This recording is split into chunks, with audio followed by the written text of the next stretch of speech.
자, 민법, 이 문제 풀이 과정은요, 여러분이 공부하실 때 반드시 이렇게 참조를 해서 해주시기 부탁드립니다. 문제를 이렇게 각 유사한 문제가 여러 개 이렇게 있을 때는 제가 대표적인 문제를 설명하면서 그 내용을 정리해 드리겠습니다. 그러면 여러분이 나머지 부분은 여러분 스스로가 반드시 이렇게 정답이나 해설을 보지 마시고 문제를 풀어 보시고, 그 다음에 틀린 문제가 있으면 일단 해설 부분을 정리하시고, 그 테마를 우리 기본 강의했는 내용을 가지고 한 번 더 기본서에서 찾아서 공부해 두시기를 부탁드립니다. 그렇게 해서 틀린 문제를 기본서에서 이렇게 정리함으로써 그 내용을 다시 내 머릿속에 있는 것을 정리하는 거예요. 그래서 문제를 풀었을 때 내 혼자 푸는데 틀렸다라고 하면 아직 그 내용이 내 머릿속에 정리가 안 돼 있다는 것이거든요. 공부하니까 완전히 하게 돼 있지 않다는 것입니다. 그래서 그것은 반드시 우리 기본 교재에서 강의했던 내용들을 가지고 정리해야 됩니다. 이 민법의 특성 때문에 그래요. 다른 암기 과목일 때는 그냥 문제 통해서 그냥 암기를 막 하면 되지만, 민법의 경우는 똑같은 지문으로 똑같은 모습의 문제가 출제되는 것이 아닙니다. 약간씩 이렇게 유형을 약간씩 바꾸어서 이렇게 출제합니다. 용어도 이렇게 약간씩 바꾸고 말이죠. 그러니까 여러분이 항상 기본적인 내용을 이해하고 계셔야 문제가 이렇게 변화돼서 나오더라도 여러분 충분히 적응할 수 있다 이 말입니다. 그래서 반드시 틀린 문제는 여러분 스스로가 풀어보아서 틀린 문제는 기본 교재에 있는 내용으로 충분히 보충해서 여러분 스스로가 정리를 해 두셔야 됩니다. 강의에 있는 부분을 찾아서 공부하고 또 기본 교과서 읽어보시고 이렇게 해서 반드시 이렇게 보충을 해 두셔야 됩니다. 자, 그러면 문제를 풀겠습니다. 자, 우리 8페이지죠. 민법 일반이는데, 자, 민법이란 것은 어떤 내용을 갖고 있는가 했어요. 1번 문제 볼까요? 1번 문제 보시면 민법에 관한 설명 중 틀린 것은 했어요. 자, 먼저 민법이란 것은요. 민법이란 것은 국내법 중에서 사법에 해당되고요. 그 사법이 일반사법입니다. 그리고 이 일반사법은 권리 의무를 만드는 실체법이죠. 그렇죠? 이런 내용의 민법의 지위를 갖고 있고, 이러한 민법은 형식적 의미의 민법도 있고 실질적 의미의 민법도 이렇게 있죠. 형식적 의미의 민법이라는 것은 이것은 민법전 자체를 말합니다. 민법전. 그래서 민법 1조부터 1118조 조문으로 되어 있는 이 법전을 말하죠.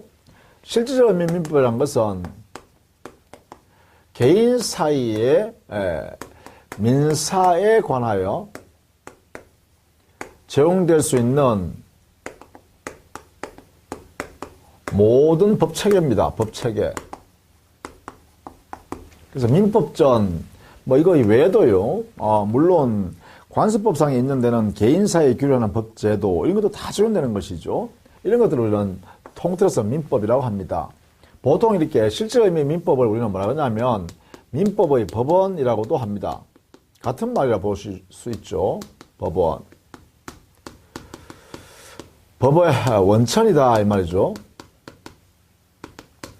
이것은 보통 우리는 실질적 의미의 민법이라고 그러죠. 따라서 형식적 의미의 민법과 실질적 의미의 민법이 같은 것은 아닙니다. 같은 것은 아니다. 이렇게 정리해 두시면 되겠죠. 자, 그래서 1번에 1번. 민법은 일반적으로 사법의 일반법에 해당된다. 그렇죠. 바로 이것입니다. 일반사법이다. 이 말이죠. 2번. 민법은 개인의 권리와 의무의 발생변경 소멸에 정하는 실체법이다. 그렇죠.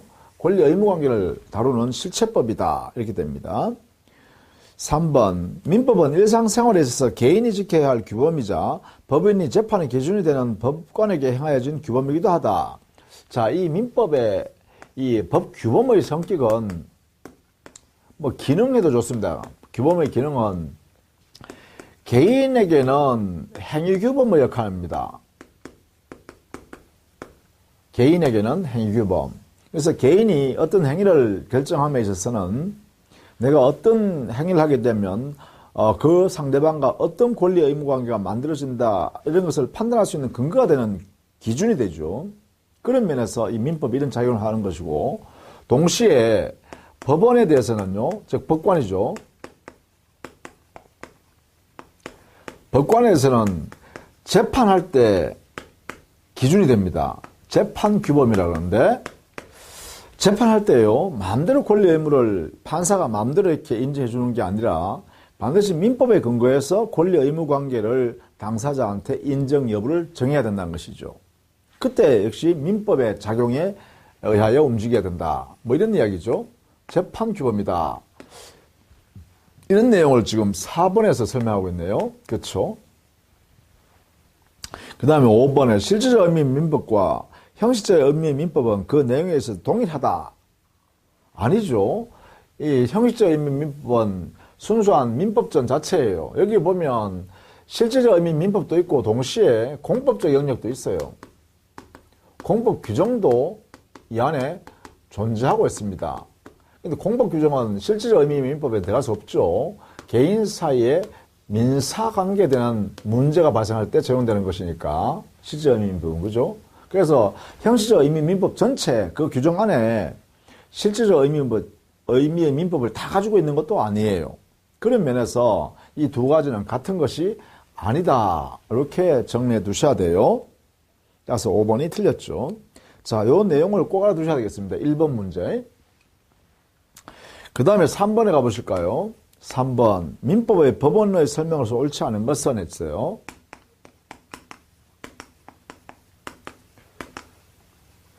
자, 이 민법 법원에 가서는 우리 민법의 1조의 명문으로요, 있어요. 민사에 관하여 법률의 규정이 없으면 관습법에 의하고 법률이 없으면 관습법에 그러한 규율이 할 게 없다면 조리에 의한다.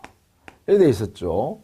이 원리에 따라서 이 법률이라는 것은 성문법을 말하는 것으로서 성문법주의를 우리는 민법은 원칙으로 선하고 있다. 그리고 이 두 가지는 관습법입니다. 관습법. 관습법의 적용 순서도 이렇게 불문법입니다. 죄송합니다. 이게 관습법이 아니라 불문법이다.